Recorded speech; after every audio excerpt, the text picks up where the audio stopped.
thanks for joining me today for a little coffee talk, which will be focused on Ukraine, and we'll take a look at the maps in Ukraine.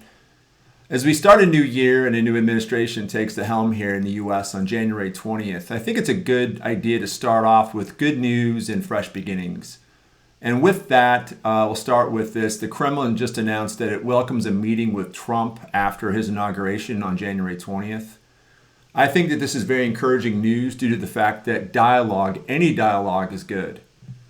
I mean, I understand that Putin is a horrible man, and I do not support any of Russia's campaigns or objectives. But when you're dealing with a nation that controls more than half of the global stockpile of nuclear warheads, you would better have some dialogue established in order to turn things off if needed. I think we all got a little bit of a scare this past fall, and that should have been the wake-up call.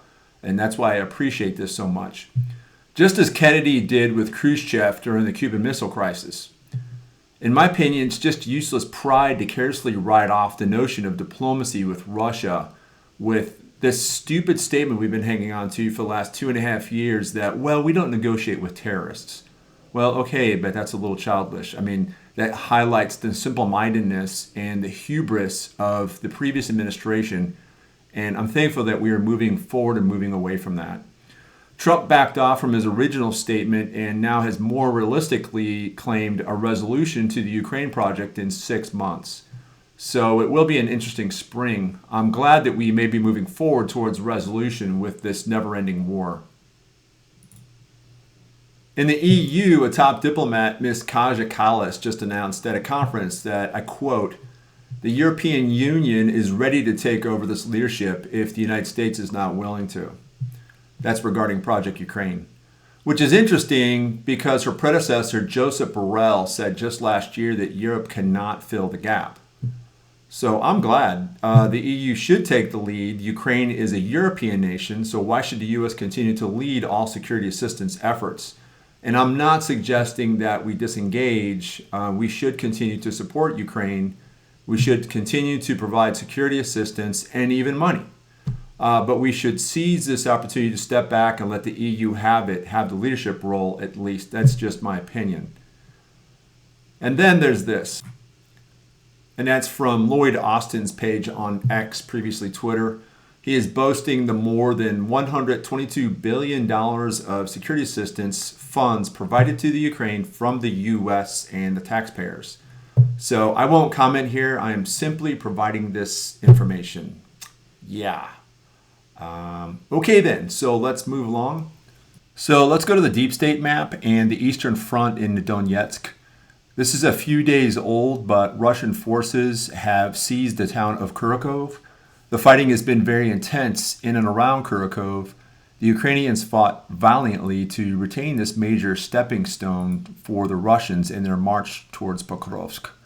The Ukrainian government does not recognize the fall of Kursk, but the BBC has verified several flag-raising videos showing Russian troops in and around Kursk. In the last 24 hours, the Russians have advanced towards Andriivka. Let's take a look. That's about 28 kilometers south of Pokrovsk. So if we can use the ruler here. Let me pan out and try to find, and there it is. So yeah, 29.25 kilometers from Pokrovsk, or just southwest rather. They have overtaken the village of Solon, or possibly it's Solone, which is just southwest of Pokrovsk, about 10 kilometers. 10.78 due southwest. An offensive south towards Novosilka has manifested, which is about 60 kilometers south of Pokrovsk. 59.17 kilometers.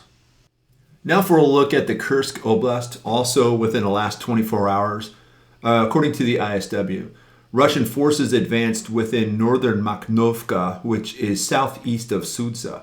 And they advanced up northeast of Sudza in Roskoye Porochnoye and in Kosika, which is both are northeast of Sudza. A Russian mill blogger claimed that Russian forces encircled some Ukrainian positions down south near Guyevo and Korylivka, both south of Sudza.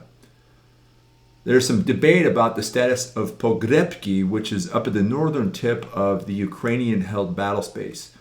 Some mill bloggers are claiming that this village has been retaken by Russians, while others are contesting this claim. Finally, I wanted to discuss ISW's excellent battle space map, which provides an overview of all of the adversary main efforts from 1 to 3 to include their subordinate main effort up north in Kharkiv. The red area represents all of Russia's controlled territory, while the blue represents Ukraine's counteroffensive. And the green circles indicate significant fighting in the last 24 hours. Also see Crimea and Donbass are red but striped with black borders. These indicate Russian-controlled territories before February of 2022. People forget, but this war actually began in 2014 with the invasion of Crimea, not 2022. So thanks for joining me today. Let me know if you like this new format. So what I would do with the new format is to start with the geopolitical coffee talk. Then I would move right into tactical and possibly operational, round out with some strategic. And my goal is to get better at this so I can turn a daily update. And admittedly, that's a goal, to do a 24-hour update. So thanks again. Hit the like button if you approve, and hopefully I'll see you next time. Sir, the Federation does have enemies. We must seek them out. Oh, yes. That's how it starts. But the road from legitimate suspicion to rampant paranoia is very much shorter than we think. Something is wrong here, Mr. Wolf.